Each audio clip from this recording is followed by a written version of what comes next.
Yes, just a second. It's almost setting up. So I don't need to put on a headphone. I think that it's fine the way it's working fine. Good. Yeah. Yes, just a second.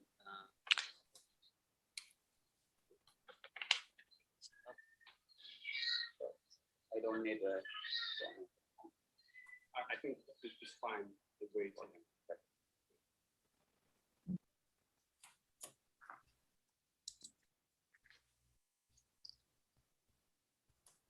Yeah, just let me know when everything is ready, Terpos. Yes, go ahead. All right, so I think we're ready. Hello and welcome everybody to this episode of the Tighat Forum. Today we're going to reflect and talk about the UNHRC, the United Nations Human Rights Resolution that was passed on the 18th of December, I believe, regarding Ethiopia. They agreed that they would establish an investigative body that would look into the atrocities committed, especially in Tigray from November 4, 2020 up until now, I believe. And following that, there has been kind of mixed reaction to that. On the one hand, there was kind of a sense of vindication and happiness on the part of Tigrayans who had been calling for such kind of independent investigation. But there are people on the other camp, especially on the Ethiopian government camp, who categorically rejected such a resolution, arguing that that was in contravention to the sovereignty of Ethiopia, and that investigation has already been carried out anyways. That was the argument that they provided. And today we will reflect about the resolution, what it means. Is this the right move? Is this the right in the right direction? What should the UN have done up until now? Had the UN failed in its responsibility to do those kind of investigations? What does the joint investigation mean now in the light of this new upcoming investigation? And to reflect and answer some of the questions that we will have on these matters, I have got special panelists today.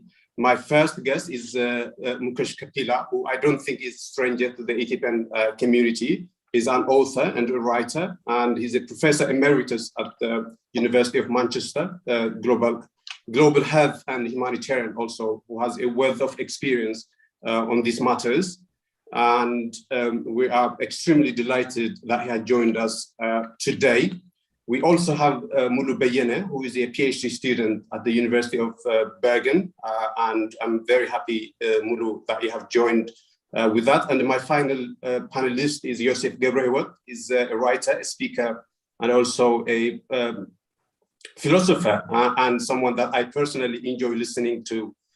He has spoken and written a lot about Ethiopia and Eritrea, and he has been advocating for peace in the Horn of Africa. And he's an influential person on Ethiopian and Eritrean matters. And thank you, all of you, for joining us today. I'm really, really looking forward to the discussion. So I thought I would start. My first question would be to Mukesh. So following the passing of the resolution, you reacted on Twitter, and to put it mildly, you didn't seem to be particularly excited or happy. You said that the UNHRC has zero legal weight anyways to kind of conduct investigation and do something meaningful. Could you talk about, well, I don't think there is any doubt about why you said that. I think the UNHRC has been kind of absolutely useless, and I don't think there will be any surprise in this regard as well. But I was wondering if you could talk about, in principle, what is it that it should have done, and what is it that it should do now, at least in principle? And what do you advise Tigrayans or other justice-loving people to do to kind of push the UN and the UNHRC to do the right thing? Well, thank you. I think just to be clear for anyone who will listen to this, the reason that this human Rights Council resolution is pretty pointless. Is not because it's not well-intentioned, but for a number of important reasons. Firstly, the Human Rights Council doesn't have any legislative power. It can express concern, it can say very strong language as well. But in international law, as far as I know, but others may know better, it doesn't have any authority. So it can pass as many resolutions as it likes. And there is no executive action that flows from it. There is no enforcement power that the council has. It has moral authority, but that's also pretty limited. And the reason I said that in that particular tweet was that if you look at the actual way it was passed, it was barely passed. It was hardly a small majority of passing. And then virtually no African country voted for it, if any, and many abstained. So whether it passed or not is also something that can be disputed. It certainly doesn't enjoy what we may call universal support. It's a pretty shabby passage. And secondly, as I've already said, it has no weight at all. Well, what should have happened is what has happened in other situations, and that is we needed the UN Security Council to have said something or to pass some resolution.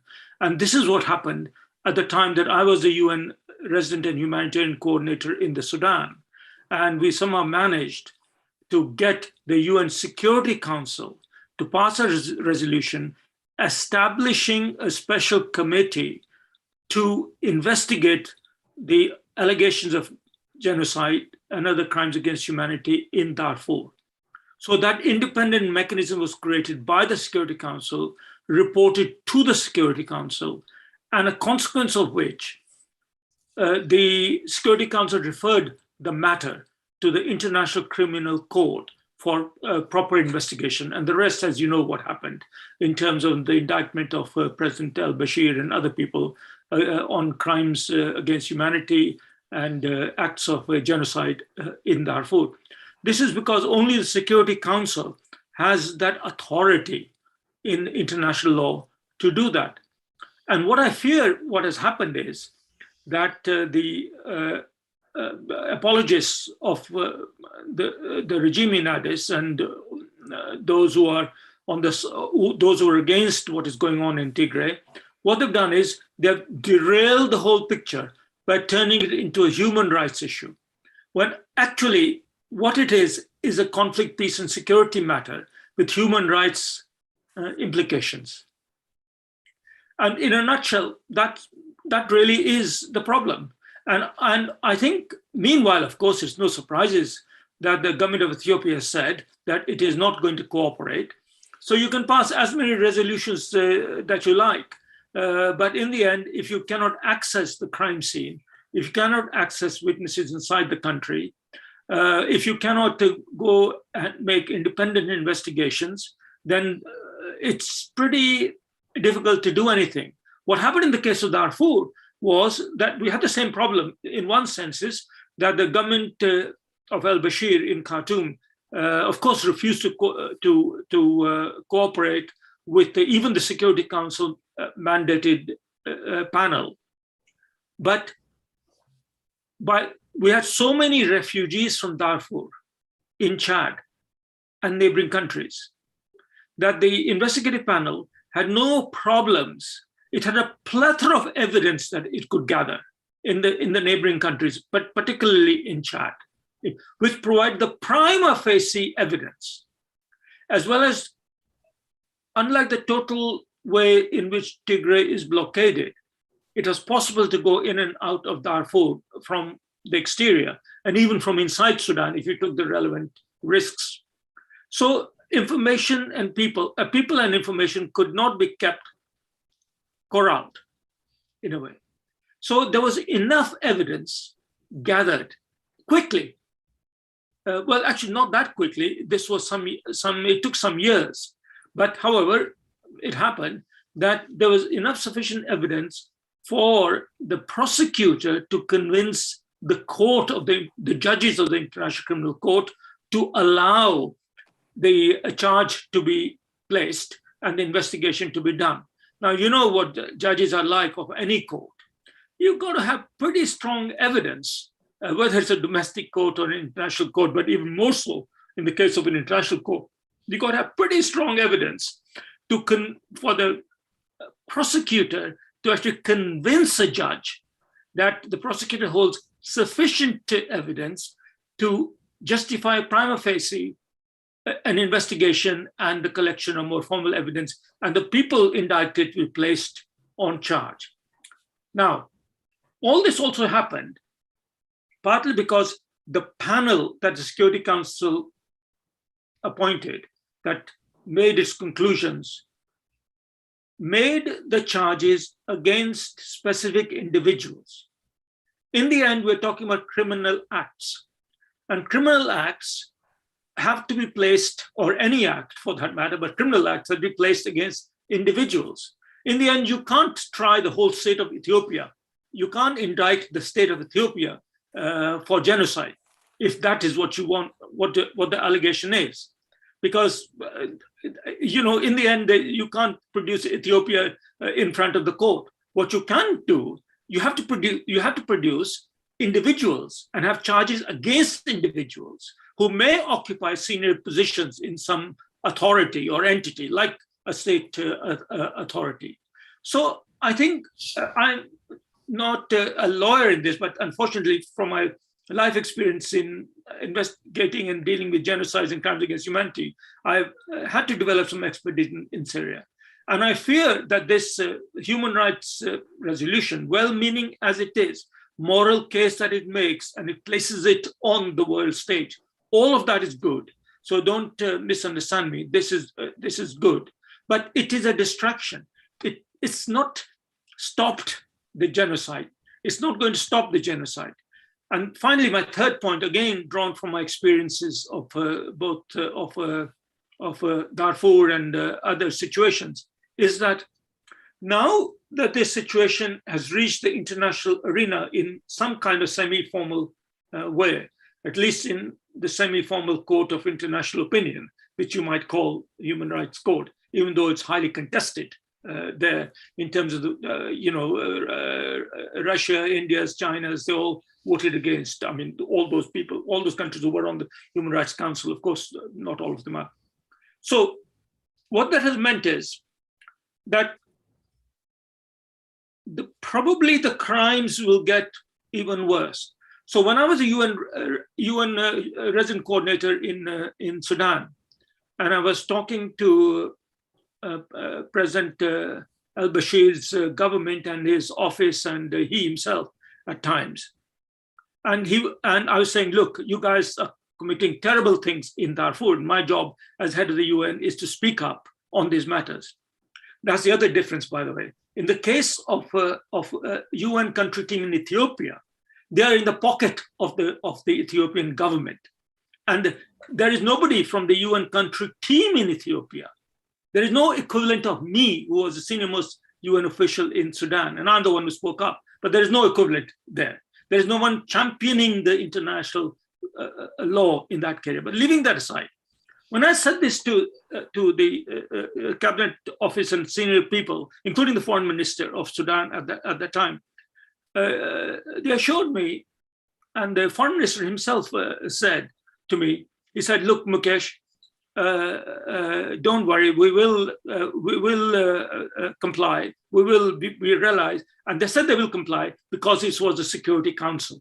And this is very different. Security Council is the law of the world. We can have an argument here about whether or not the Security Council is legitimate or not, whether it is composed of Western powers, or not just Western powers, of countries who were the victims of the Second World War. That's another argument. As matters stand, the word of the Security Council is the law. And the Security Council resolution obliged me to place all my evidence information at the disposal of the investigating panel. There is no obligation on anyone to comply with the Human Rights Council because it has no legal weight. There's no obligation. Now, but however, that's not the point I want to make alone. My final point is this, that what Bashir and his ministers and senior diplomats said to me was, we will comply, but not yet. And I said, why not? He said, well, we first want to make sure that the final solution in Darfur, and I'm quoting the exact words that were spoken to me by ministers in the government of President al-Bashir in his office. And they said to me, we will comply with the UN Security Council resolution on investigations and so on, but not yet. We want to make sure first that we've solved the problem of Darfur permanently, the final solution. These are the words said to me, okay? And he knew what he was doing when he was talking to me, because you know what the words final solution mean for anyone who is brought up in the West, at least. And this refers, of course, for those of your listeners who don't know this refers, of course, to the Nazis' final solution of the Jews in Europe in the Second World War. And in the Second World War, the Americans intervened quite late after Pearl Harbor. We celebrated its, commemorated its anniversary on the 6th of December or something. But by then, the genocide was already done. The final solution is what the Nazis were doing. So my worry is that now the stakes are raised, and this matter is now in the International Court of Public Opinion, if not legal opinion. All the genocidaires are wanting to finish the job. They're wanting to complete the act, sanitize the crime scene, and they can say, look, everything is peaceful, it's all well, come, please come, you're welcome, investigate away, etc. If anything, therefore, this Human Rights Council resolution has fed the impunity of the government in Addis and is going to make matters worse, as the authorities in Addis, as I said today in a tweet, they are now going for the final solution. They go for the absolute end, whether it's drones or anything else. So we are worse off than we were before. Thank you. Thank you, Mukesh. I think you raised very important points, and I think I think roughly I could kind of categorize the points you raised into two broad umbrellas. First, you gave us some historical anecdotes to make the point that the UN has historically been unable to kind of bring perpetrators of this kind of crimes to account. And you also seem to raise a very fundamental and philosophical point about the fact that the UN is kind of hamstrung even by design. It doesn't have the right tools to bring perpetrators to account, even in an ideal world where the UN wanted to do that. And we'll return to the historical anecdotes and also talk in detail about some of them. But for now, I would want to kind of pursue the latter point with Mulu, the philosophical point about the UNSC. And I'm wondering if the UN has the right kind of tools in its toolset regarding law and regarding legal recourse to hold perpetrators to account. One of the things Mukesh raised seems to be the fact that it can't enforce the recommendations that the investigation would come up with. For instance, in an ideal world, if the investigation indeed established all the factors that happened in Tigray and recommended for anything that it would recommend, inevitably, the UN won't be able to enforce them. Could you talk why the UN would be limited in that department? Thank you. I agree by and large with what Professor said in relation to the limitations of this resolution coming from the Human Rights Council. Briefly stating, unlike the Security Council, whose mandates is based in the UN Charter, it's created by the UN Charter with list of mandates, and therefore carries a higher legal authority, and also have an actual means to enforce its will, basically by sanctions and otherwise under Chapter 7 or otherwise of the UN Charter. The Human Rights Council was established by the General Assembly of the UN. So it's a subsidiary entity, unlike the Security Council. There lies its legal inferiority compared to the UN Security Council. Besides, of course, also it does not have the tools, yes, unlike the Security Council, that can like say something and would mean it if it manages to pass, even if it's very high, very difficult also to pass a resolution, a decision rather by the Security Council, given its weight, of course. The UN Human Rights Council cannot really issue a binding decision. What it can do is that it recommends to others who can, for instance, the UN Security Council. But legally, yes, it can establish the kind of commissions, the kind of, the commission that we are discussing legally, but given its legal inferiority, its subsidiarity, as well as its lack of, mandate to compel to enforce its resolutions, for instance, it makes it weak. But this should also be put in a general perspective. International law in general is weak. When you study international law, one of the first questions that you face is international law a law? A law usually is what you know at a domestic setting with a lawmaker, a non-prosecutor, and a judge with a mandatory jurisdiction. Those do not exist really in a real sense of the term under international law. You don't have a lawmaker with a general mandate.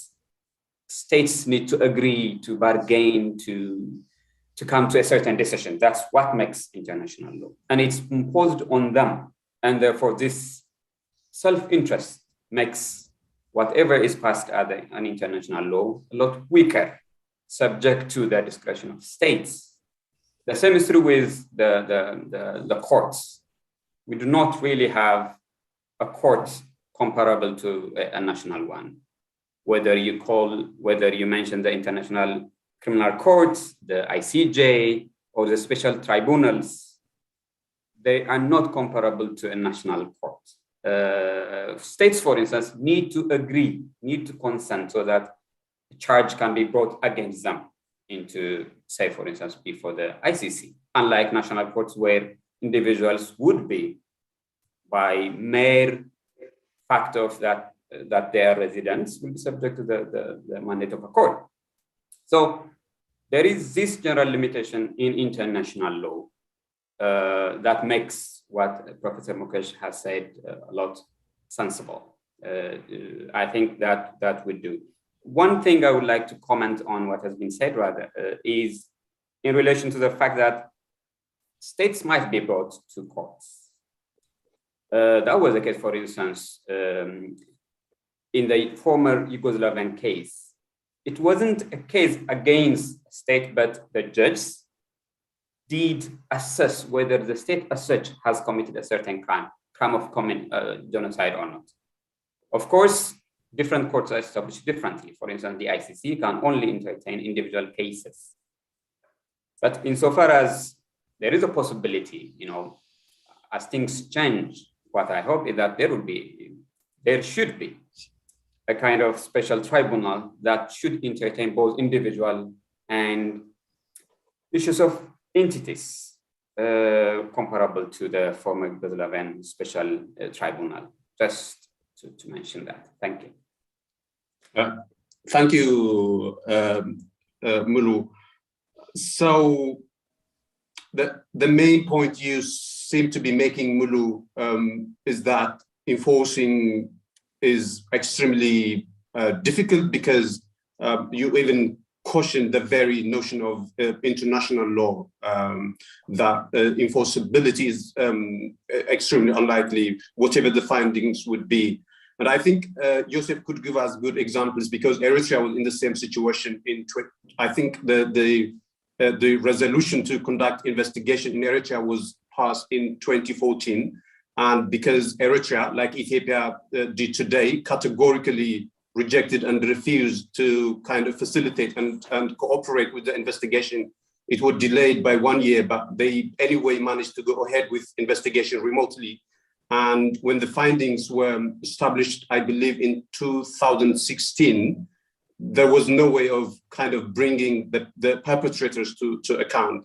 Can you talk, Yosef, in detail about, can you give us an account of what happened in the case of Eritrea? I ask you that because Ethiopia now, as we know, is running on the same model as Eritrea, Isaias being the really in charge of Ethiopia as well. Yes, the Eritrean case is a paradigmatic example of what Professor Kapila has highlighted in regard to HRC's, toothlessness, HRC's resolution's toothlessness. In fact, it goes beyond 2014. The Eritrean resolutions, you could call Eritrea client, quote unquote, of course, of the UN for 2 decades, for more than 2 decades. It has been, in the sense that the humanitarian crisis within Eritrea has been a subject matter of the United Nations. Now, here is a funny thing about this thing, but let's focus on since the time that the special rapporteur was established I think it was in 2012, and up to now it's about 9 years. About 9 reports has been conducted so far. The latest one was done in 2021. Now, here is the funny thing about this. The report always comes every year, and it's as if copy and paste. The same thing that keeps repeating again and again. The first thing that it does, it enlists the crimes. The crimes are always come in enslavement, imprisonment, enforced disappearance, torture, rape and murder, persecution, indefinite national service. And then they always talk about lack of freedom in regard to lack of freedom of expression and opinion, assembly, association, religious belief, and movement. This list has been repeatedly done for more than 20 years in any resolution regarding to Eritrea that has been passed by the United Nations. But if we focus on the special rapporteur, here is what they do every year. They say that there has been no progress at all in regard to all these humanitarian crimes enlisted, that Eritrea was unwilling to provide access, that Eritrea was unwilling to follow the recommendations that the council has set in the previous year, that Eritrea refuses to engage with the world community in regard to this all subject matters, and therefore they say this mandate will be extended for 1 more year in order to what? Examine, monitor, advise, and report. It's almost like a loophole, like a loop going again and again, as if it's set automatically. I call it a Kafkaesque loop. It keeps repeating itself in the same way for 20 years. Now, it's like a bureaucratic night. That's why I call it Kafkaesque. It's a bureaucratic nightmare for somebody who is a victim. He or she or it would feel impotent or helpless in front of this machine that keeps repeating itself again and again for more than 20 decades. So that is roughly what has been happening in Eritrea. And of course, how did Eritrea manage to avoid any kind of repercussions? Well, primarily, as Professor Kapila said, it's a toothless organization, the HRC, but it has also, it knows exactly what to do. For example, how to evade things. In rare cases where it has allowed, for example, investigators into Eritrea, it used to follow them with minders, following them wherever they go, so that nobody inside Eritrea would dare talk to the investigators. So this way, be it complete denial of access or even access to Asmara, but then provide minders all along the way. It has avoided all the reports have been second-hand reports from outside. That's what has happened in regard to Eritrea. In Ethiopia, of course, I think it will Ethiopia will follow the same kind of procedure. Probably no will be its answer. If not outright no, it will do exactly what it has been doing in denying food aid, medicine, and so forth, in Ethiopia through its bureaucratic entanglements and many other means, so it will. I believe it will follow the same thing. But to me, more than the Eritrean case, if I may, what worries me at most is that fundamentally there is a problem with this approach. It's I would say it's a fundamental problem because think about this. There is something disconcerting and strange thing in this resolution. Think about the Rwanda case, for example. It took about 100 days to kill probably between 500,000 and 800,000 victims. Now, had the United Nations, for example, heard about this, let's say 20 days into the genocide, and had it made an emergency meeting and came up with a similar resolution the way they have been doing, they have done now, would consider that as almost a joke, because the time that it takes for that investigation to happen, it means that it is set to continue this investigation or to do this investigation or to finish this investigation after the genocide is complete and done. So there is something wrong about it. That's why in the case of Tigray, for example, in order to know that a genocide is an ongoing one, it's as clear as, for example, the Abiy government. It has denied all kinds of services. It has encircled 360 Tigray. It has denied any kind of access to food aid, medication, and other essentials. It has cut off all kinds of services in Tigray: electricity, water, transportation, because there are no fuels.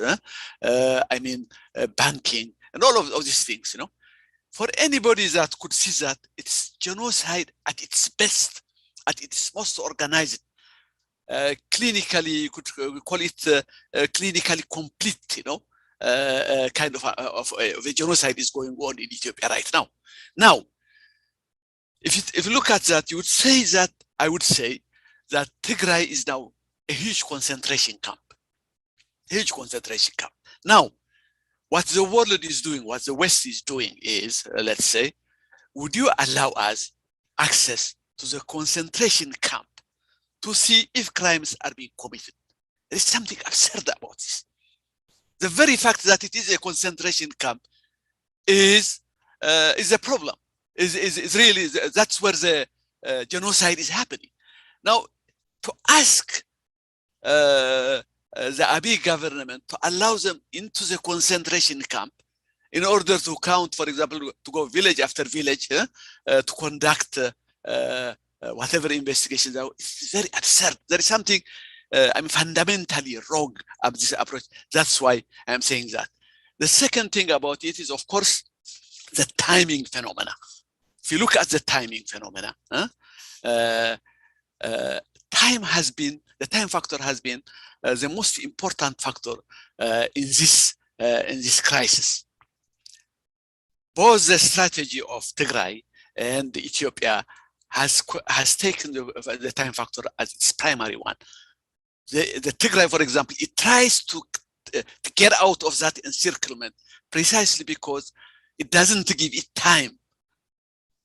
There is a ticking bomb in Tigray with the lack of. If you focus only on the lack of medicine, for example, I think it was yesterday, I believe, that a higher official in the health department of Tigray noted that about 50,000 people are about to die because of lack of medicine.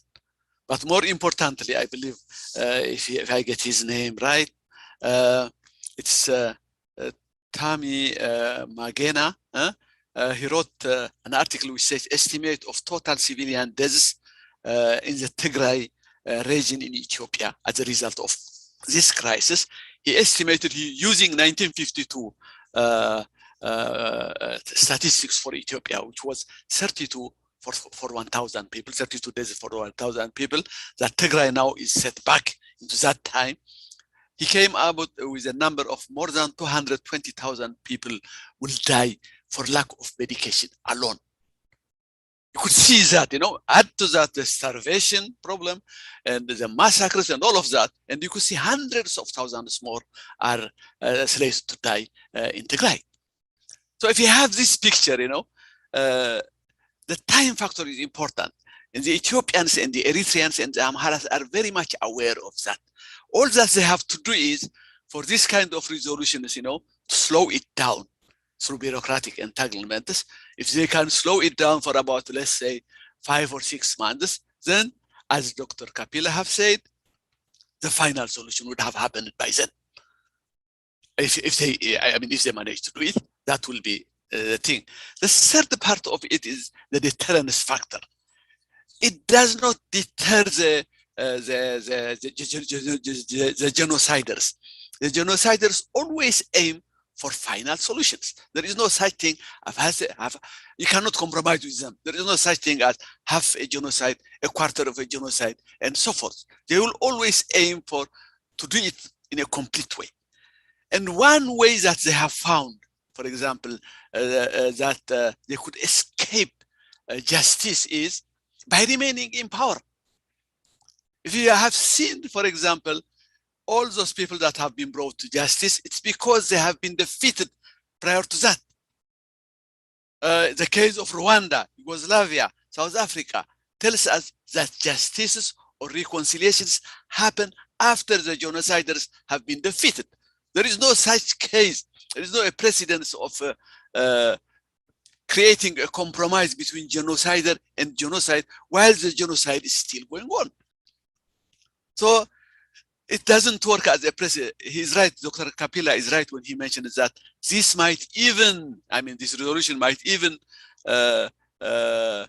motivate the genociders in accelerating their genocidal task. Especially look at Eritrea. Eritrea is now very agitated. It's afraid of any peace process. It's afraid of this, of the sanctions that America has imposed of it. It's afraid also of what is happening now to Ethiopia. Therefore, it's more likely that Eritrea will intervene now than at any other time before, precisely of what Dr. Kapila has said. Thank you.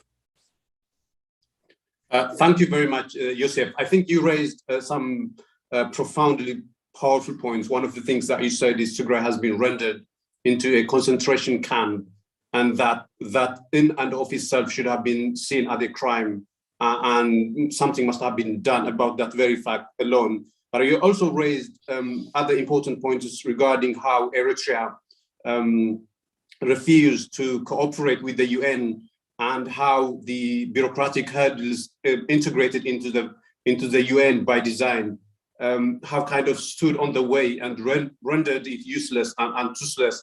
And that meant that it was reduced to issuing or churning out statement after statement yearly without any promise of acting on any of the statements. And I wonder if that means now that we are going to be witnessing the same events in Ethiopia. And my question to you, Professor Kapila, would be, do you think there is some fundamental lesson that the UN has learned from its prior failings and experiences, be it in Sudan or in Eritrea, and that you think will mean that it would do the investigation and whatever would follow from that in Ethiopia? Have you seen anything that has convinced you that there will be something fundamentally different this time around, or it would be the same story again? I think lessons are learned all the time. And there is no question that people who work in the different organs of the UN are also learning lessons, like anyone else, like the whole world. The problem is that the lessons that are learned are always in relation to yesterday's events. So, and the difference I see now in 2021, 22 almost, compared to the nearly 20 years ago, in the case of Darfur, is that the externalities have moved on. The countries like China are much more powerful than they were 20 years ago. And there was no, Russia was in a mess 20 years ago. It had its own internal existentialist issues at that time. And the West is currently going through its own crisis of identity. And we see that democracy is on a decline everywhere, even in democratic countries. So what that means is that there are many good lessons we learned, but they're very difficult to apply in a world that is changing faster than the lessons can be applied. And if you like, this is the political equivalent of the COVID virus. So, you invent a vaccine against one strain of COVID, and then along comes another a few months later, and then you start questioning whether your vaccine is going to work, or not. So I don't think there's a solution here because the geopolitics are constantly evolving, and they're evolving in the wrong direction, and they've evolved in the wrong direction. So I don't offer much hope here in terms of seeing any solution coming from the so-called international community, if one could define a totality like that in a way. So the other thing is really, if there are a few lessons to learn, those are unfortunately absolutely negative lessons. The first one is no genocide in history has ever been prevented. By the time it has been properly addressed, it's usually too late. And so, as I've said very often, it's what archaeologists, anthropologists, and pathologists can debate about, if you like. That's one. Secondly, and even more soberingly, is that no genocide in history has been stopped or reversed except through the use of force, ever since the word genocide was invented, which is in the aftermath of the Second World War. So I let listeners kind of draw their own conclusions from this in terms of the question that should be upmost in our minds, and that is, we can't reverse what's already happened. But the question is, can we mitigate the suffering more in the present, regardless of whatever the future political dispensation is going to be in the region called Ethiopia, right? And my own kind of preoccupation is not so much the political future of Ethiopia or Tigray, but the humanitarian state of the populations affected, and which measures more or less will improve the chances of survival of these people. Because even when the genocide is over, in the long run, there will still be people, because that's the third lesson of genocide history. And that is, while no genocide has ever been reversed or stopped except through the use of force, no genocide has ever actually succeeded either. Nobody has been eliminated in the world in recent hundreds of years because of genocidal acts. There have been a lot of suffering has taken place. And so the question now becomes what to do in terms of mitigating the vulnerability and suffering of people, and what to do to ensure that more inhumanities are not committed in this paralysis that we are currently suffering under. Thank you, Mukesh. That is a damning assessment of how the so-called international community is limited, and also a very grim analysis of how it will fail again in terms of bringing accountability to those, to the perpetrators, and delivering a sense of justice to the Tigrayan victims. I'm kind of, I would like to kind of ask you a follow-up question, Professor, and that is to give us maybe not a piece of advice, but what do you think all this means to the Tigrayan victims now, given that there isn't much to be expected from the investigation or from the international community?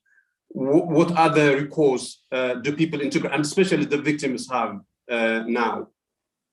I think the people of Tigray should do maximum to help themselves. And those who are ruling the regional state of Tigray should do maximum in their power to be able to help, assist, and look after their people using whatever means possible. I know they tried to break the blockade with the fighting of the last several months. Unfortunately, that has not succeeded, and that has probably emboldened the Ethiopian government to actually even redouble their particular efforts. And unfortunately, Tigray does not have much support, at least in a way that is practical. So, as I've said already, if you want to stop the genocide, it needs force. And if you want to help the people of Tigray, then many creative ways need to be found for getting humanitarian assistance into the region, into the state, and through whatever means possible. Now, I'm not an expert on the tactics of the military or an expert on the geography of how to do it. All I can say is that I've seen in situations and been involved even in funding situations, even from the government side when I was in the UK government. For example, we funded rebel people living under, at that time, rebel territories in Myanmar, when in previous generations of the military regime in Myanmar. And there were big humanitarian aid programs going on from neighboring countries into Myanmar, the Kachin state, and all that area.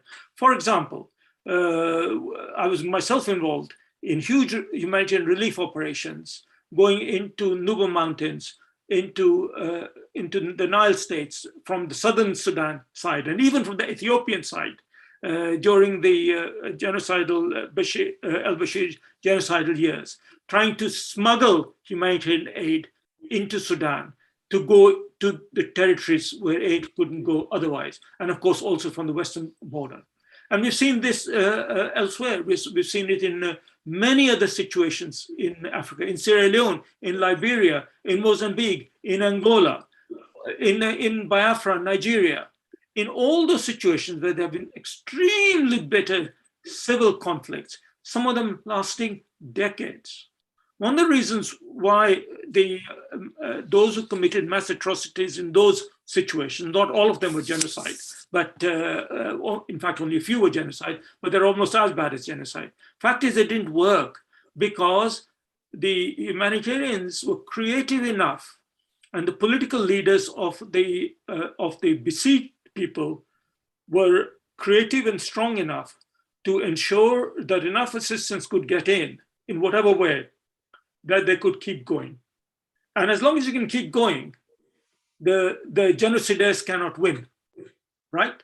So now we are in a war of attrition phase, if you like. And by the way, people are worried about drones and all the rest of it. And sure, I mean, this is using the latest technology brings us into a whole new untried chapter. I mean, my lessons of history are based at a time when we did not have these absolutely latest means of committing warfare. They didn't exist in those days, if you like to see. So we're slightly into uncharted territory because technologies are available now. Because even in Tigray, the poor state of Tigray before this conflict started, it was modernizing society. It had telephones, it had electricity, it had all sorts of digital ways of working.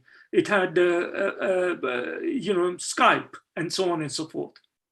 And so, but in previous generations, people literally lived in the bush, if you like. And it was very, very difficult to eradicate people in the bush because you just disappear into the bush. And when you've been living in the bush for a long time, you've learned over generations how to survive in the bush and let them come after you. But now we're talking about the 21st century with modern technologies being deployed. So I don't know where this will go. The only thing I can say is that the thing with drones is it's not like the heavy mass bombing that is often used in situations like, for example, the Vietnam War that the Americans did in Vietnam. And okay, 30, 50, 40 people get killed in Tigray, but that's, and I'm very sorry for that. And but the effect is more terrorizing.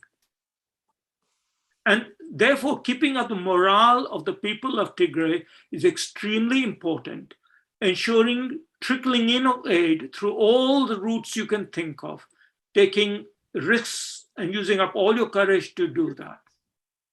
And looking after your people so that you continue to have legitimacy in ruling over your territory is what needs to happen in what is going to be a long, long period ahead, where I think a lot more people are going to suffer. A lot of people are going to die of starvation and disease and other causes that we must prepare for and we must accept. And then the rest is up to the people of Tigray. If they're willing to pay this price of suffering for what they've considered to be their fundamental rights and their human dignities, then they should be supported in being able to mount that resistance that is going to be needed. I mean, the positive side of this is, there is no positive side, but the other side of this is that, of course, you see, I think the government in Addis is going to find it extremely difficult to subjugate the territory of Tigray, because I'm told that the geography is such that it's very, very difficult to actually, this is not a conventional war. And in an unconventional war, actually, it's the unconventional warriors who win against the mightiest states. And we have many examples of that around the world. Mm. Yeah, thank you, Professor.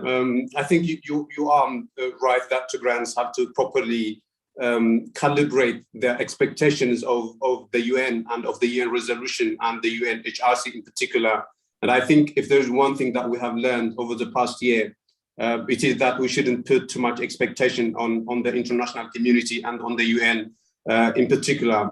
So that was an excellent point that you raised, Professor Mukesh. And Mulu, I think since we're having this discussion in the context of the resolution, and given what Professor has just said in terms of properly calibrating our expectations from investigation from the international community and all that, it does look like that we have to, like also Mukesh said, the Tigrayans have to find a solution of bringing those accountable to account. So the natural question to me seems to be, what leverage would the new investigation by the UN give the Tigrayans? I think if anything, we have to use it as a complementary material to what other recourses we will pursue in the future. What do you think we can do with that? What advantages, what benefits, or what kind of support do you think it will give us, if anything, of course? Yes, well, I agree with the sober assessment of both Yosef and Professor. Very, very saddening. But despite that, the level of difficulties we're in as the Tigrayans, we should still be okay. We should still carry on fighting in all ways we can. Have a realistic reading of what the international community is, what it does, what it doesn't, learn from relevant experiences like the ones Professor have been mentioning. Yes. What kind of benefits could accrue from this in the end? Well, very difficult. I think moderation is the first thing that we should have. We should moderate our expectations, especially in terms of this resolution and its consequent actions, measures would bring to stop what's happening. That I fully agree with Professor. And that the political outcome of this entire crisis, entire catastrophe would decide basically what kind of benefits this resolution would come with at the end of the day. It seems to me, I mean, it's something we have achieved. I wouldn't rule out that it has any benefits. I wouldn't say that it's not a success, even if compared to what should be, it's not that meaningful. It's not specifically in terms of its timeliness. It's extremely disappointing, but still there could be some things that we can get from it. If properly done, despite the challenge of non-cooperation and so forth, if we properly and actively engage with the office, we will have an opportunity to voice, to have what happened in Tigray mainly, to be recorded properly. And the truth somehow to come out, because this war has been fought under complete blackout and extreme manipulation of information. So truth has been affected as much as human life. So this might help rectify that in the long run, obviously. And we shouldn't give up that accountability, or justice in general, accountability in particular of those who are committing these atrocities openly, officially saying that we won't let aid come in unless you surrender, as direct as that.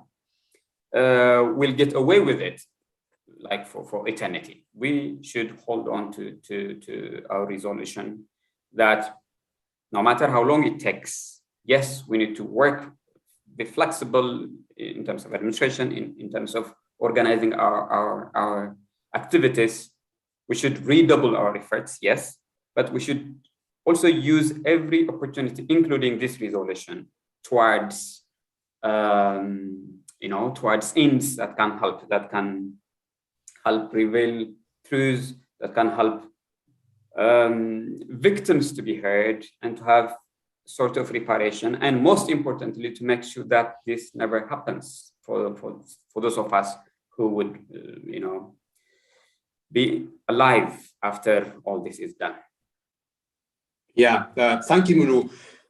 Well, I think one of the maybe Joseph will talk in detail about that. I think one of the things that the Tigrayan community should do is also learn from the Eritrean experience as well, and try to at least not make the same mistakes, if I could say mistakes. But before I ask you that, Joseph, for now, I would like to ask, I think one of the key differences between the case of Eritrea and now is this is not only Ethiopia being implicated, Eritrea is also implicated in the crimes in Tigray.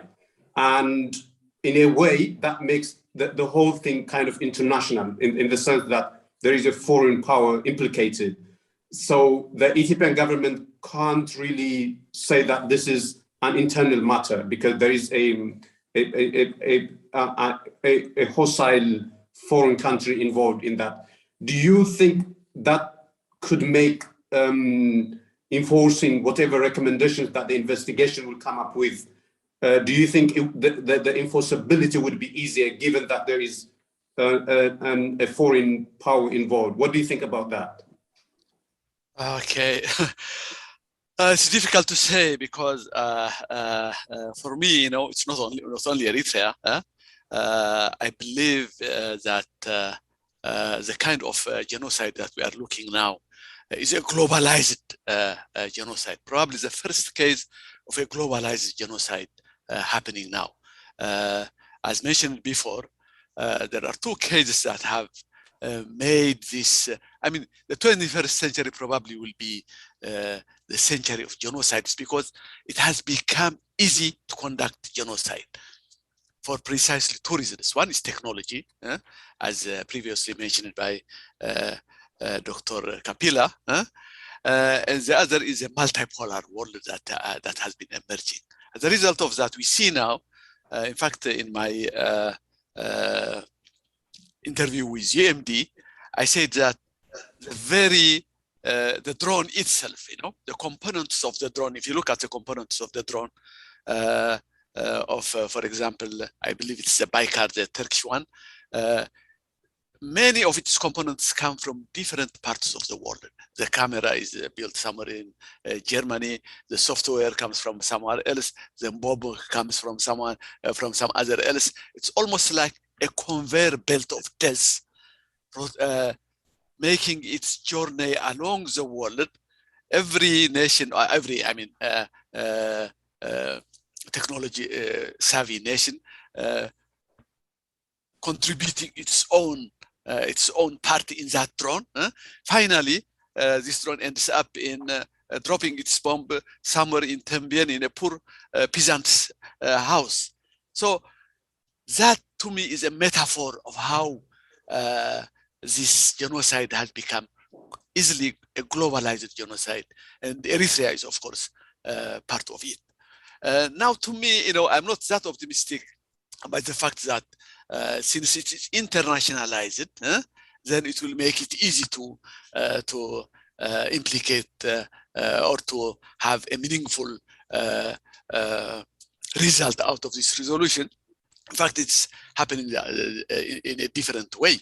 It's the internationalization of this genocide that is making it difficult. For example, America, if you look at the case of United Arab Emirates, it stopped its drone bombing when Biden came to power, because it felt that it won't get a free pass as the Trump administration did.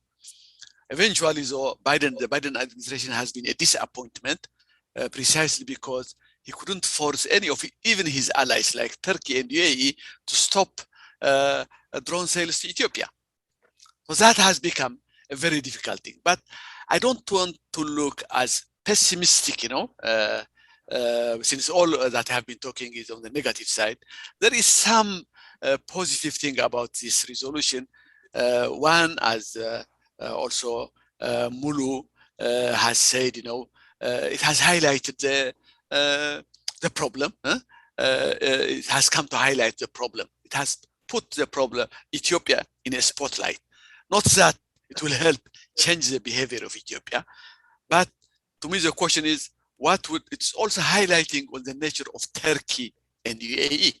Turkey has always been accused of genocide against the Armenians, against the Kurds, and now one more country is added to its resume of genocides.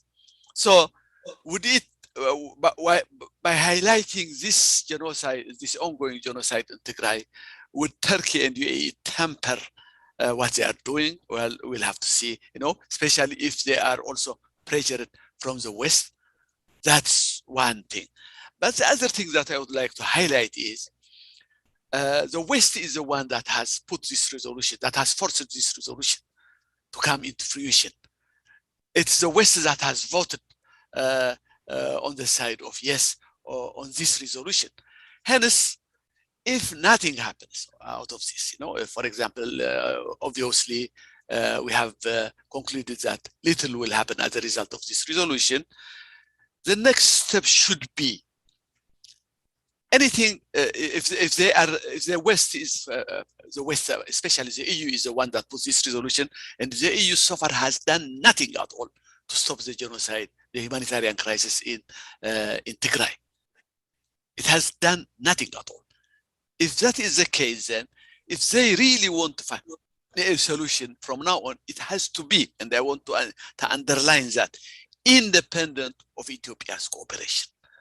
Everything that they have done up to now, be it USA, the UN, the West, all of the time, it depends on Ethiopia's cooperation. They depend on Ethiopia's cooperation for aid of the food that they have given. Almost $1 billion have been spent on food aid and medical aid. Almost 90% of that have been used by Ethiopia for other purposes. Like money, food is also fungible. If they use it only, for example, to feed the Amharas and the Afars and not the Tigrayans, it somehow adds up, in perpetuating the ongoing genocide in Eritrea. So whether willingly, or whether knowingly or unknowingly, the West has been helping Ethiopia to conduct its genocide on Tigray. So any solution that they would seek, any solution that the West seeks from now has to be independent of Ethiopia's cooperation. For example, if they conduct a no-fly zone over Tigray, to me that's the key. One of the key things that that the Tigrayans in diaspora should focus on with a laser focus, precisely because if the entire Tigray is terrorized right now.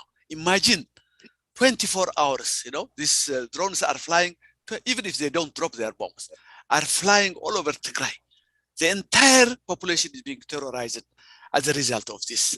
And then, of course, this carpet bombing has only just started. They will do it again and again. They have been testing the patience of the outside world. And they have been getting away with it up to now. So there is no reason why they shouldn't, do it at a larger scale. So the no-fly zone is a very big first step that could be done independent of Ethiopia's cooperation. With that comes the air bridge that we have seen. But the other thing is that on what should the Tigrayan leaders do? I believe, one of the things probably of what Dr. Kapila have said is try to find a way out, a hole, out of this total encirclement.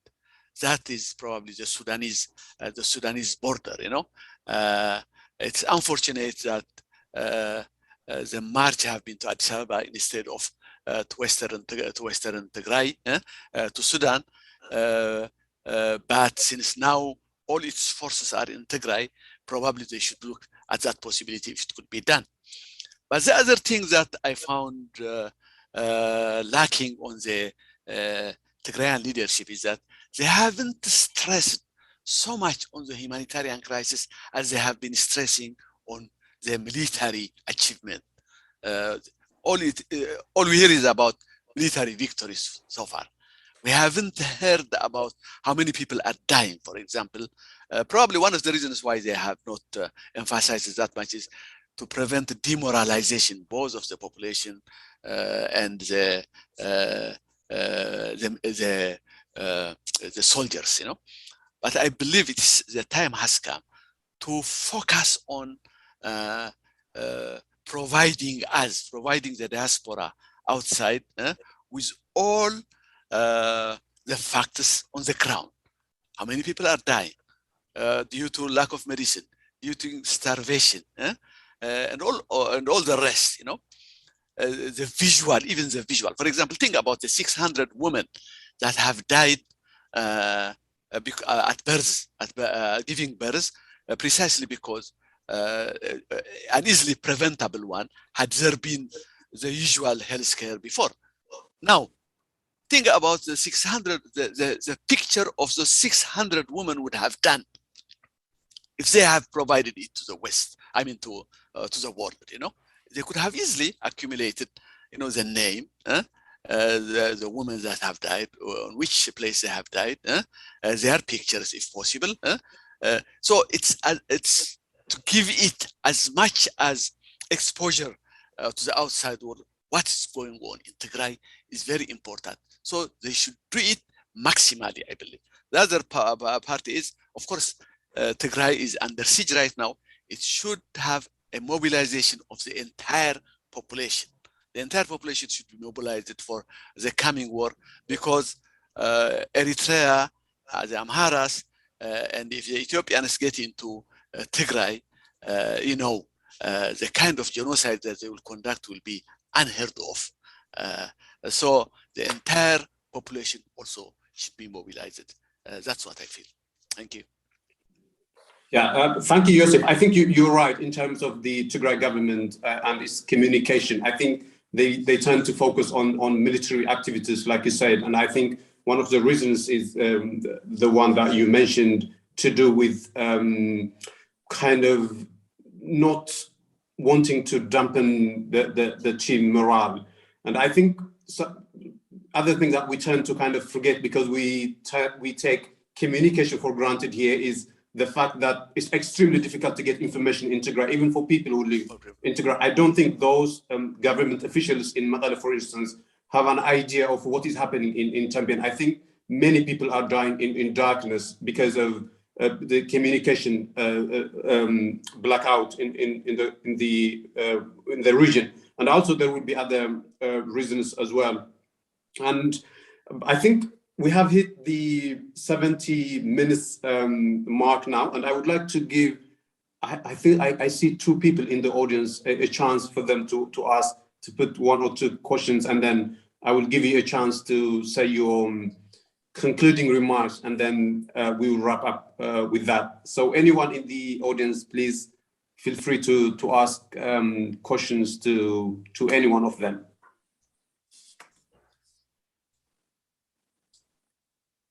Okay.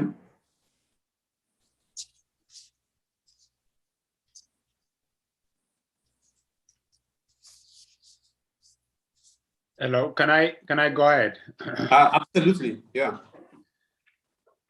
No, thank you so much, all of you. It was very,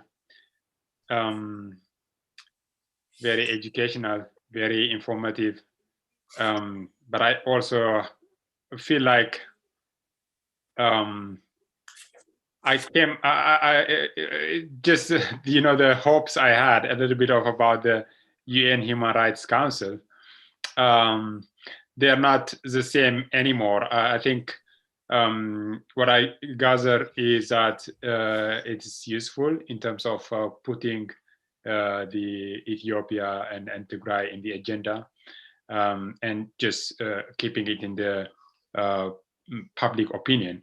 But beyond that, it's probably not wise to have a lot of hope on that. I understand that. And the Professor Mukesh, you said the Tigrayan people should help themselves as much as possible. And you also implied, I think there must be ways to kind of, help themselves, get some kind of help aid into Tigray. I was just wondering, I mean, in the current situation, as you very well know, Tigray is in total blockade. Is there? Can you really say a little bit more in this, in how Tigrayans can help, other than really opening a door through a military means? Are there other options that Tigrayans should really focus to bring help to Tigray, or to make others that have the means to help? For example, we have been campaigning for humanitarian corridor, air bridge, but those things seem not to have worked very well, and Tigray hasn't gotten anything. And even the government was following the humanitarian bridge to conduct air strikes in Tigray, and nothing has happened. So I think there's a feeling in the Tigrayan community about what should we really do, because there's a fatigue now in terms of really campaigning and asking. There seems to be no ear for that.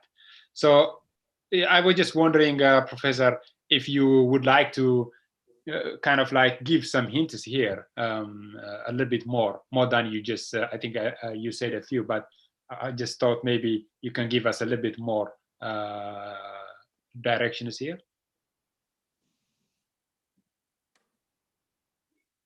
Well, by the way, there is something in chat asking, someone is asking to be unmuted so they can contribute. I'll leave that for your consideration. Okay. I think, you know, I'm not an expert on the geography of Tigray and the area around, okay?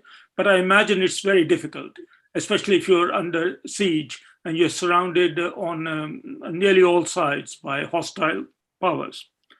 The only thing I can think of is there a way, and knowing that Tigrayans are very resourceful people, and when your life is at stake, then you suddenly become even more resourceful, is whether there are ways of smuggling in assistance, whether it is medicines or food or milk powder or low weight but essential drugs, and whether or not it is possible to do that through whichever channel to do that.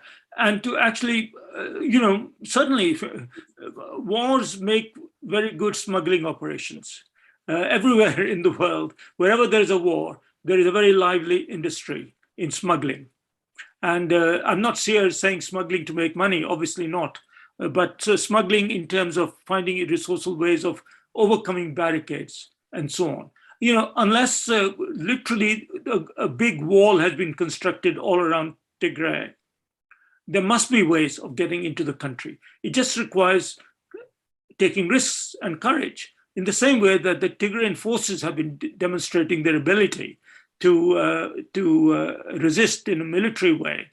The same resources can also be deployed towards ensuring that essentials are brought in, and for the very important reason that it's very difficult to keep morale up if you're starving to death. And that morale has to be kept up. And that means the rulers of Tigray state taking it into their hands, providing the people of Tigray with the means of living, using every skill that they have and every capacity, including military capacity, to so do.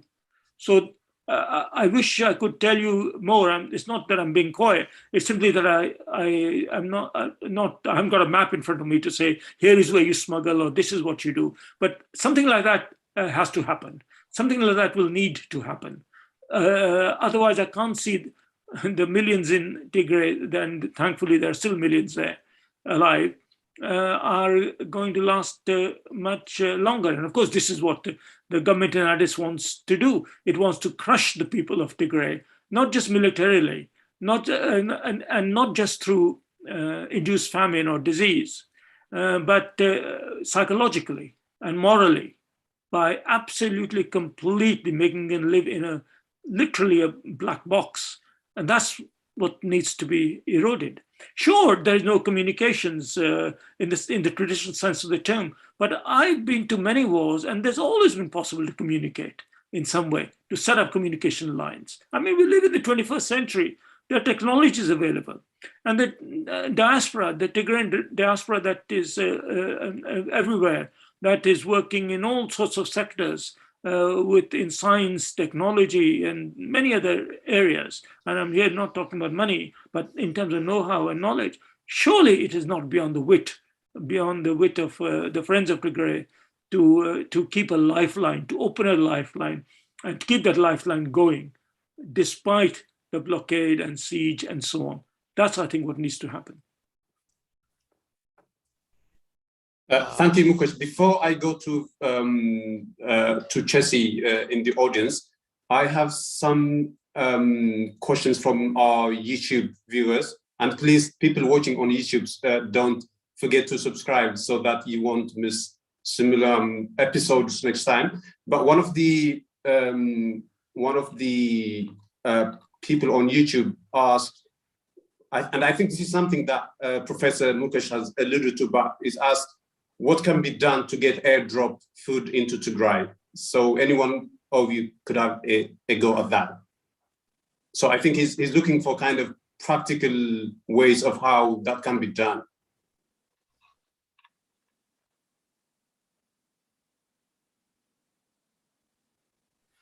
So Yosef, Mulu, any one of you can have, if you have some ideas about that.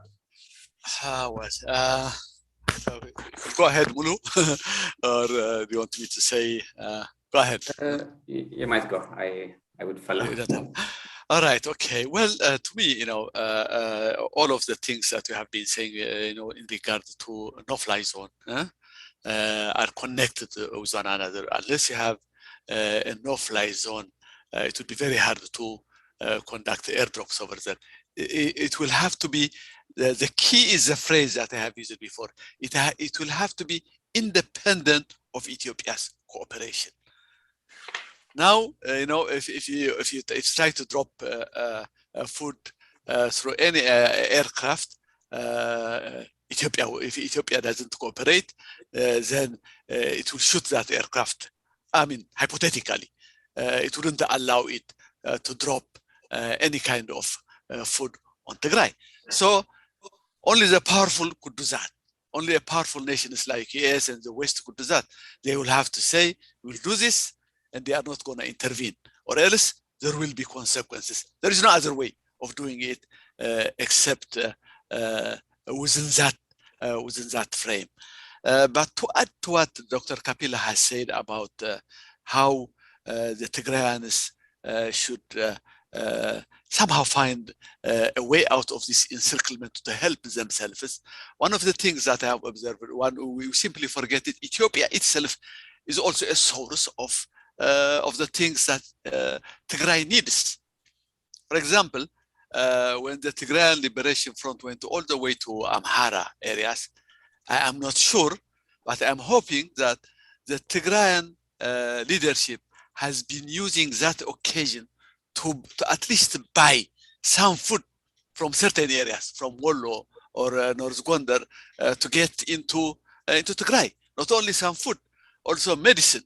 Medicine from those areas also have been used by the TDF forces, and hopefully some of that medicine also could have been trickled into Tigray.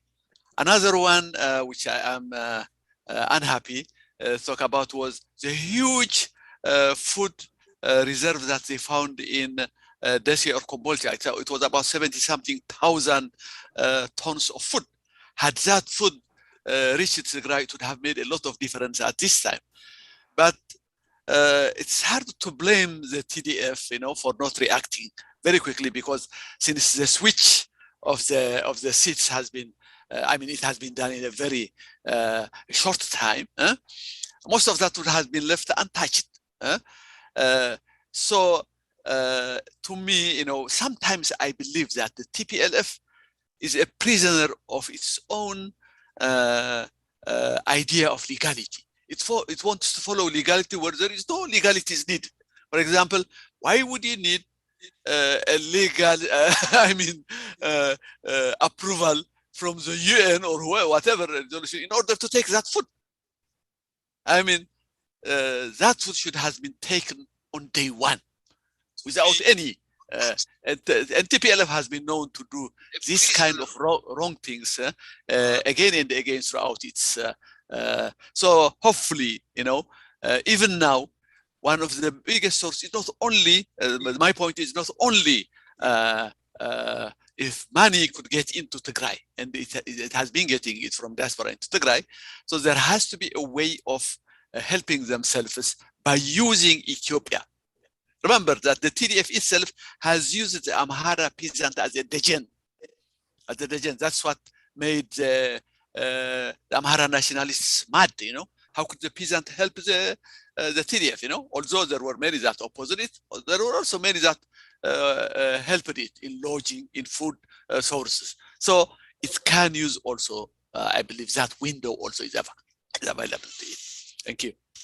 Yeah, well, Yusuf, the TPLF has a kind of religious kind of allegiance, what they call Mesmer. They wouldn't deviate from anything that would be in contravention to what they think is Mesmer.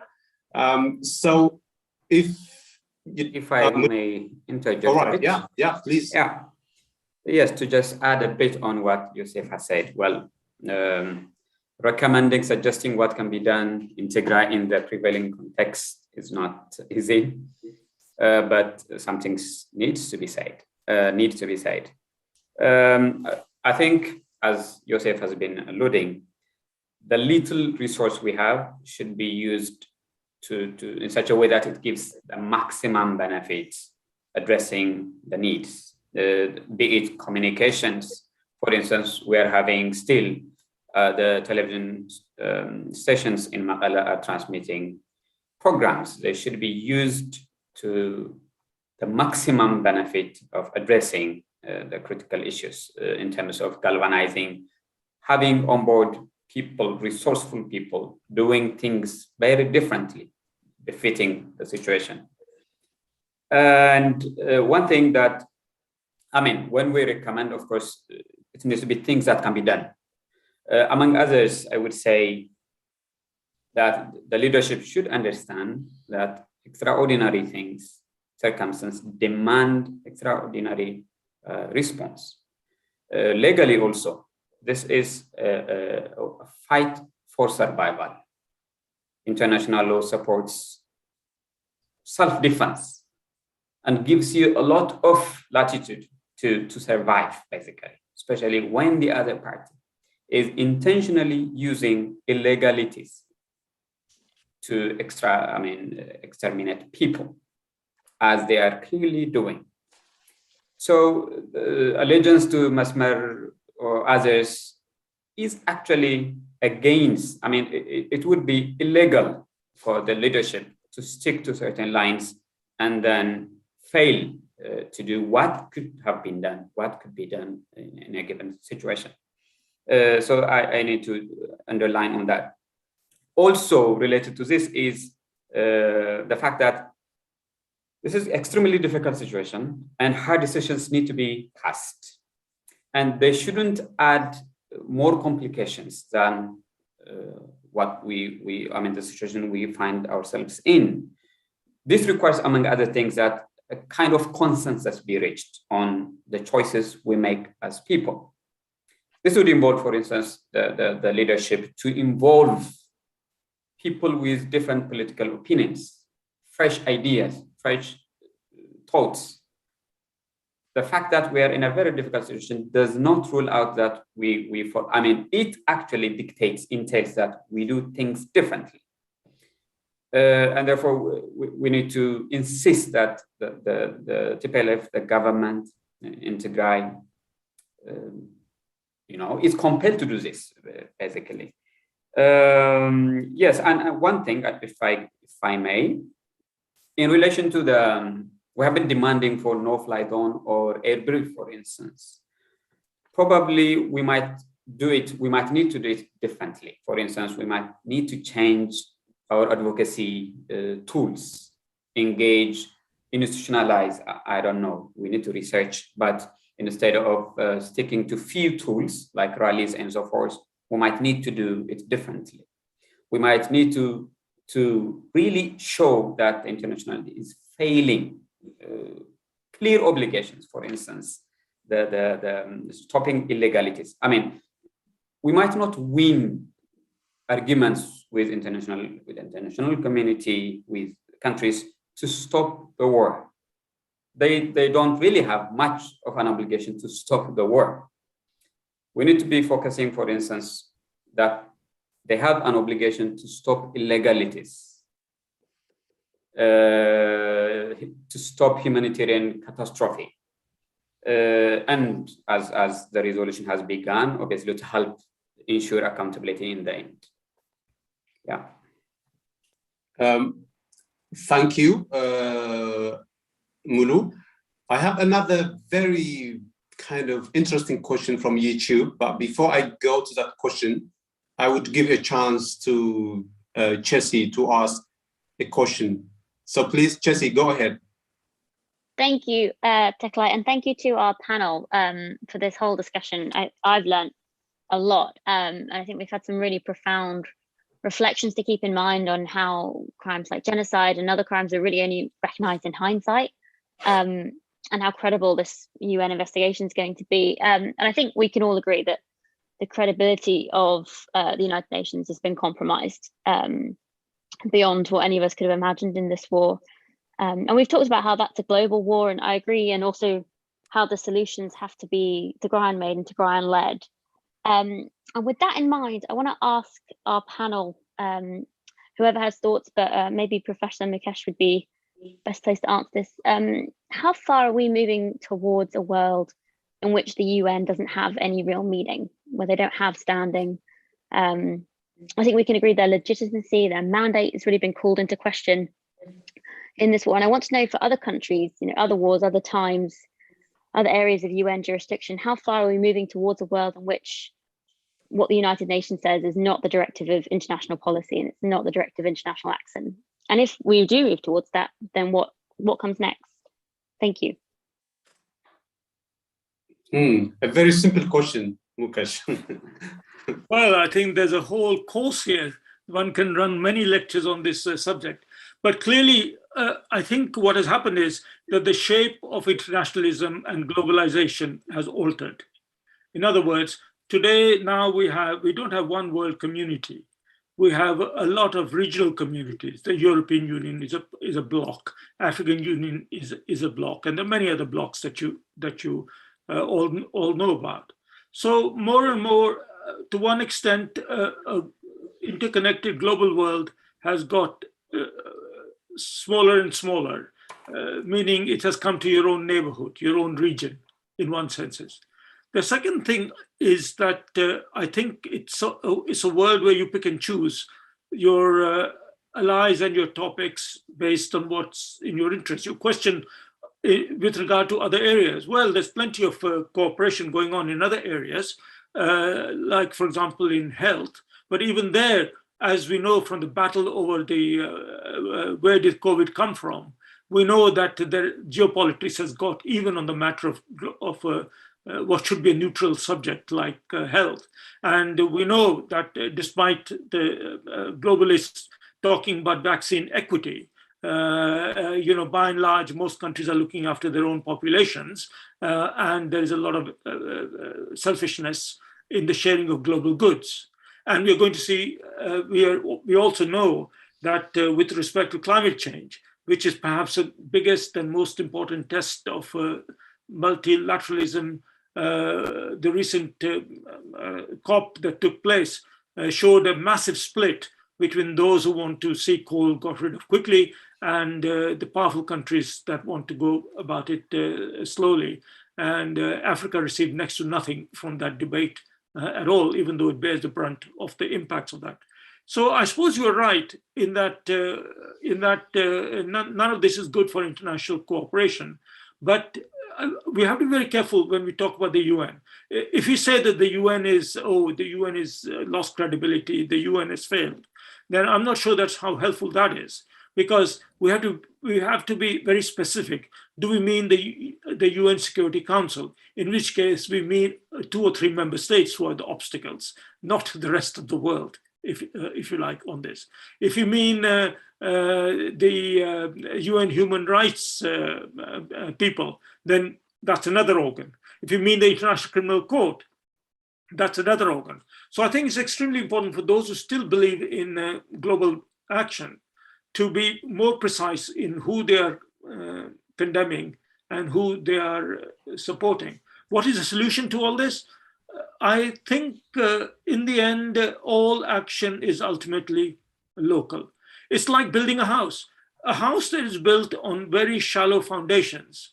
You can build a whole skyscraper and magnificent, it'll collapse on the first tremor. So what we learned is that the fake world of globalization that got constructed in the relatively good days of the last 20, 30, 40 years, if you like, we're suddenly finding that is built on very shallow foundations. In the end, I think strong international action relies on strong domestic actions. And to that, of course, and you can't take a shortcut on that. You will get a very bad UN because you have very weak and self-serving member states. Only strong people, genuinely strong people, are actually able to share in a way that is to the benefit of the world. Having said that, the new ways of strength that are coming in, and China is a prime example of that, where it's using its strength to bully others rather than actually using its strength to actually create a new world order. which is better than the old American-led world order. So where is this conversation going to? It's back to what I've been saying all along, and that is, in the end, pray to your gods, look to your salvation, whoever you are, wherever you are, in whichever country, whether you're Rohingya or Tigrayan or Uyghurs, and use all the tools at your disposal to get your voice propagated in the massive noise that is going out in all the community, because the world ain't going to come and save you. And that's not the fault of the UN. The UN is a good and noble institution.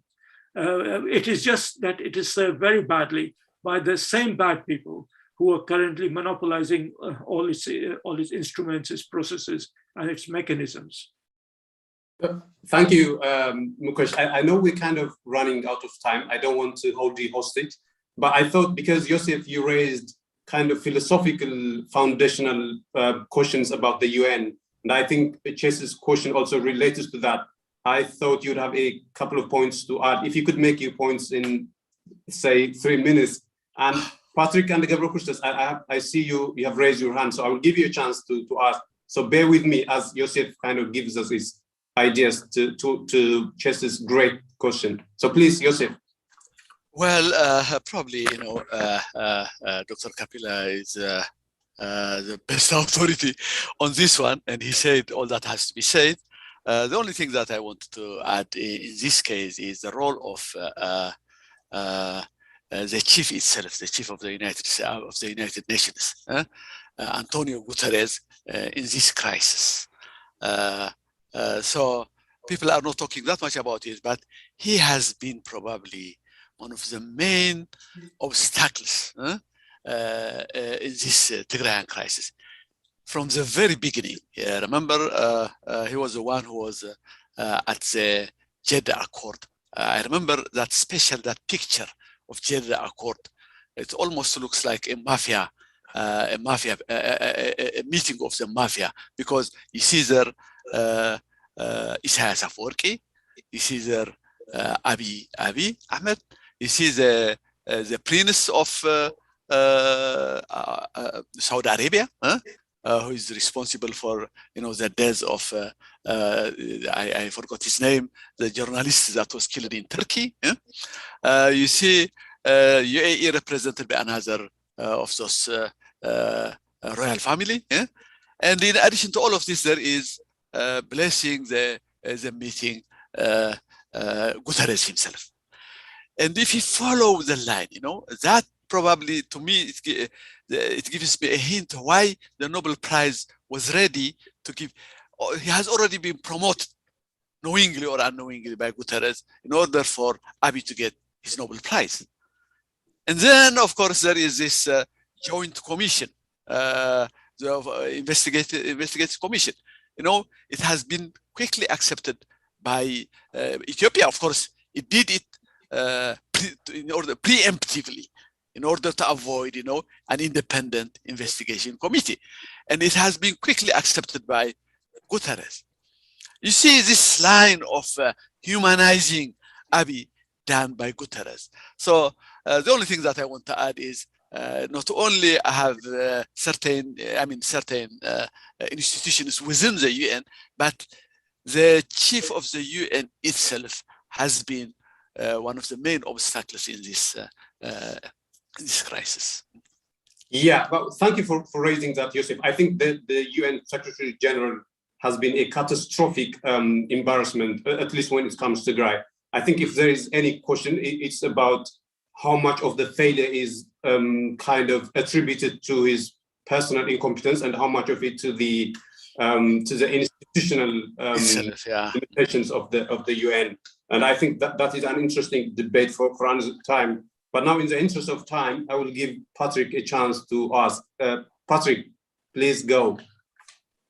Yeah, so today there was ICG, the International Crisis Group, just released a brief statement, and it was essentially saying that now is a sort of uniquely opportune time for both sides to enter into negotiations and to sort of give peace a chance, that a political solution is the only way out of the crisis. There's no military solution. And this is referring, of course, to the fact that The government's counteroffensive has been relatively effective with the use of drones from foreign countries, and the Tigrayan rebels decided to return to Tigray. And then we also had a report that the federal government is saying that they won't be entering into Tigray for a renewed offensive in Tigray. At the same time, we're also seeing airstrikes continuing to be conducted. So I'm just wondering what the panelists think in terms of like, is that analysis correct in terms of this being an opportune moment for peace, and whether we should take both sides seriously in terms of their willingness to go negotiate?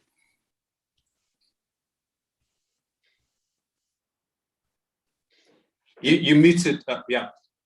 I think one should always give peace a chance, and you know, people should talk wherever and if ever they can talk and never stop talking. That, I think, is a matter of first principle. However, you know, what is happening in neighboring Sudan is not very helpful.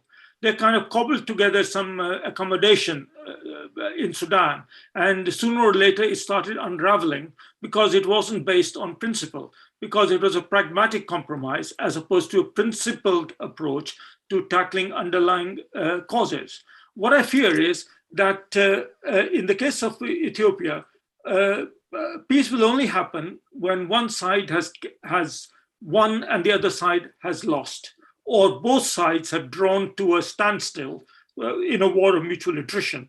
Now, if your judgment, Patrick, is that that we're now in a war of attrition and both sides are now kind of, neither side is going to go anywhere very fast, yes, it's a historic moment for making peace. But a peace in which there is no justice or accountability wedded into it is a peace that is only going to last for a very short time. However, if that short peace is worthwhile in order to get some food and aid into Tigray, it might have been worth it. But if it is not a properly argued fundamental peace based on principles, if you like, and not just a pause to regroup and save your people and get regrouping, then of course it'll continue, because none of the underlying causes of the conflict have actually been addressed over the last year, and I can't see them being tackled in some kind of diplomatic process which signs a piece of paper. Can I add on that? Yeah, absolutely. Yeah. Because I have been following ICG, the International Crisis Group, for a long time, and I have found that organization, that think tank, kind of, I mean, to put it mildly, the most unhelpful think tank in regard to the Tigray crisis.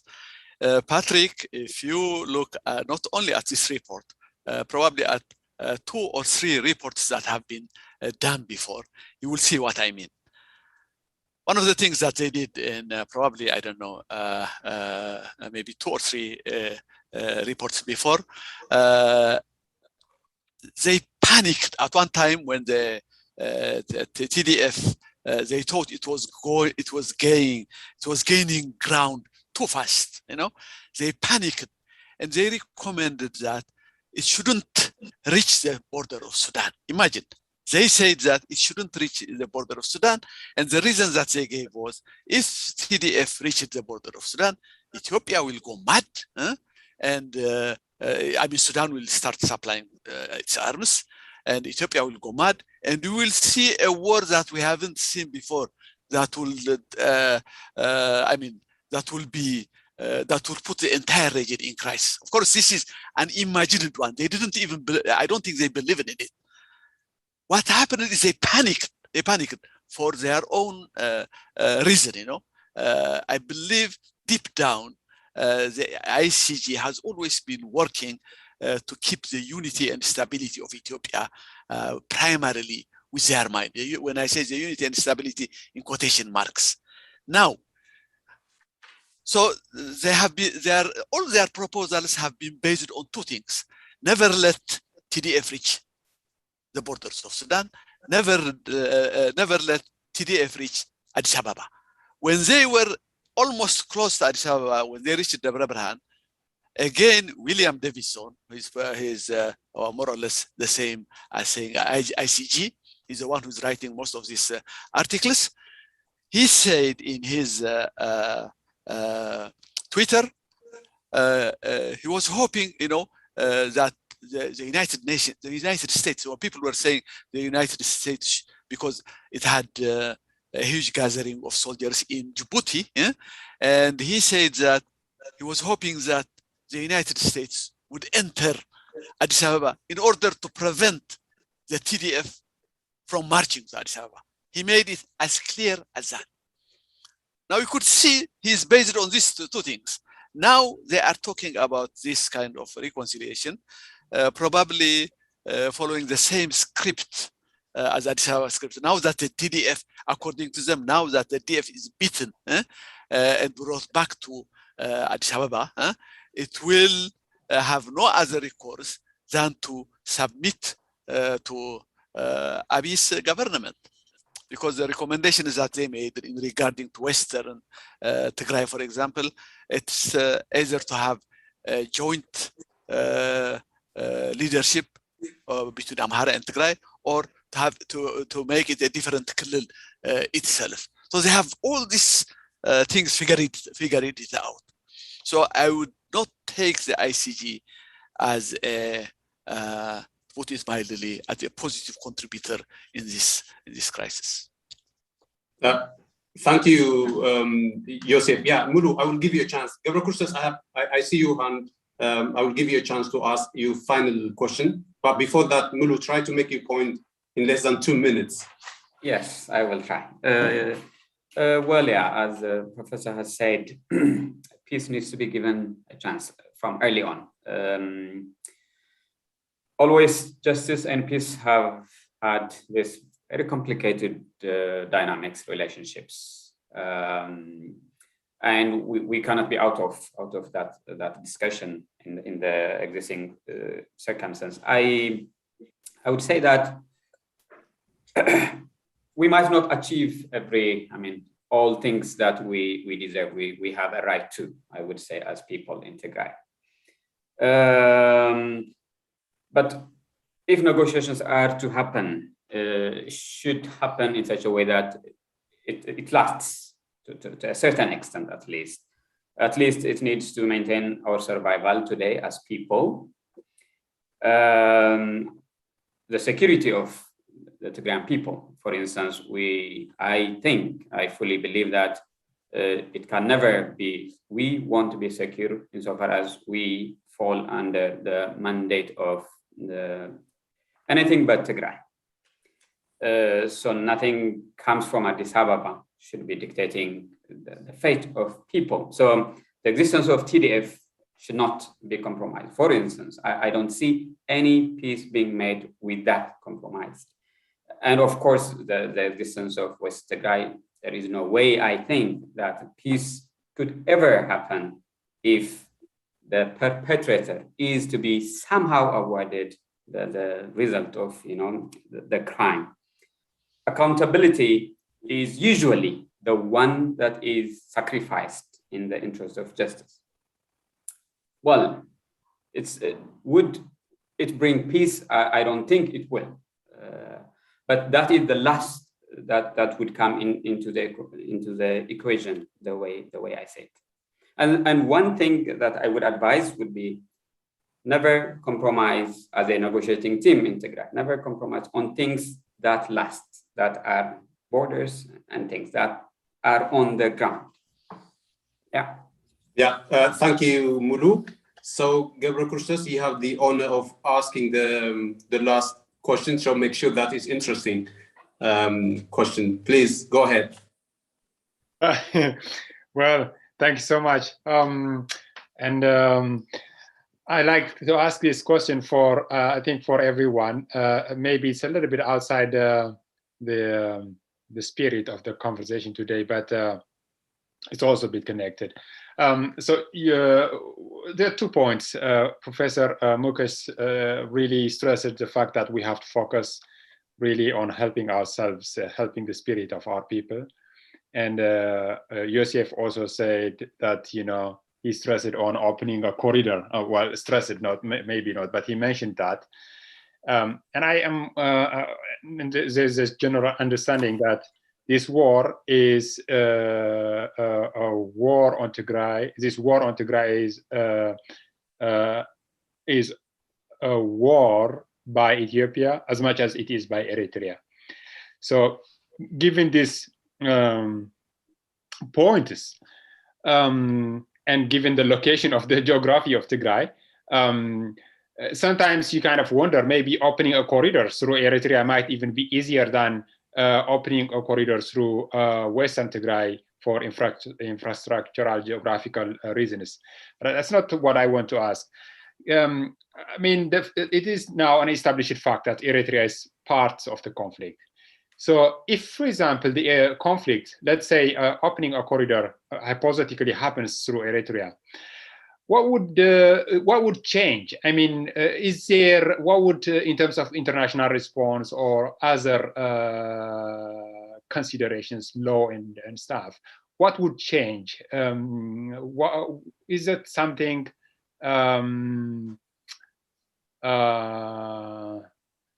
that would fundamentally change the conflict, or is it just, that's just would be the same as it is today?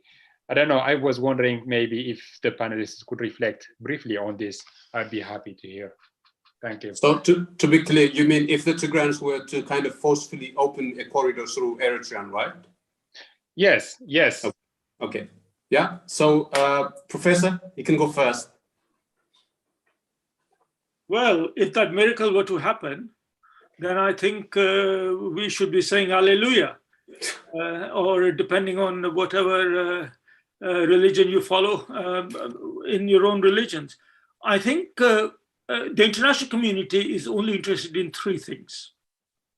The first is, in any situation, first, whether or not a particular situation is a threat to international peace and security.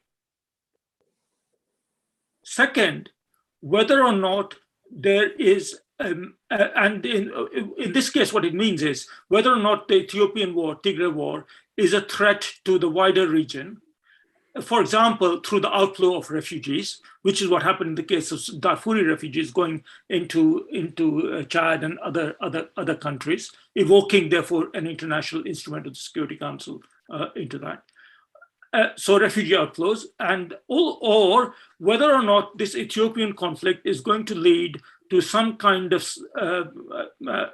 support for international terrorism, because there is nothing that unites the world more than the battle against terrorism. Okay, and remember that the Security Council resolution against Eritrea is based on its support for Al-Shabaab. So threat to international peace and security, which is fundamental to the UN Charter, only important thing in the UN Charter. The second thing is that whether or not there are egregious crimes against humanity taking place, which I think there's plenty of evidence that there is. The third is whether or not there are lots of people that are going to die because it becomes a humanitarian disaster, which of course we have here or Sarah. So if there is a humanitarian corridor that is suddenly opened up in Eritrea or elsewhere, well, the international community's interest will go down. And that, of course, will be a good thing. When the international community's interest goes down because food is getting through to starving people, people who would otherwise prick the international community's conscience in terms of their deaths and so on, are going to be mitigated, if you like to see. The pressure reduces. When pressure reduces, it creates better conditions for making peace. So this is completely contrary to what most people think, that is, let's put more pressure on party A and party B, and let's put so much pressure on them that they will bang their heads together against each other and they will make peace. And almost inevitably in recent times, that never happens. So anything that can actually reduce international attention is paradoxically more likely to create peace. Anything that pressurizes is going to generate worse positions. So in that respect, absolutely. If somehow a humanitarian corridor could be created, which means that the number one problem we are faced with is how to ensure that more people do not starve to death, do not die of disease, etc., is solved, then we have a breathing space. I'm all for it. Thank you, Mukesh. And Yosef, if you want to add to that, and also if you would like to say your concluding remarks after that, please. We are left with 2 minutes only. Yeah, all right, okay. It's the only one that I want to add on Dr. Kapila's is that the TDF leadership, the Tigray leadership, there is a reason why they haven't opened war with Eritrea. They don't want to have two wars at the same time. That was primarily that was the reason. So far, it has worked to some extent. Eritrea is still occupying parts of especially Western Tigray. Now, if the TDF wants to reach Sudan through Western Tigray, then it has to fight the Eritrean army. Would that mean an all-out war with Eritrea, or would it be only managed within that area alone? That is probably what would determine how the TDF leadership will decide whether they will go against war to Eritrea or not. And that is probably, you know, the question that Gabriel Christos has raised would become relevant. Other than that, I don't think we are, I believe we are out of time. I say thank you to all our listeners, and I will stop my here. Yeah. Okay. Thank you all. I think I should say a few words before the Zoom app shuts us out. So thank you for joining us today. I really learned a lot, and it was, I think this would give our people an opportunity kind of to understand how the UN and the international community works, and to accordingly properly kind of adjust their expectations, and especially to grants, to find other more reasonable recourses to bring the perpetrators to justice, and the other things that we would like to do in Tigray. So in terms of that, I think this was a very fascinating and educational discussion, and I highly thank you all. Thank you so much. Appreciate that. Bye-bye. Thank you.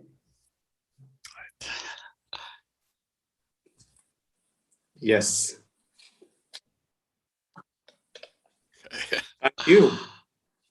Thank you. Thank you, senor.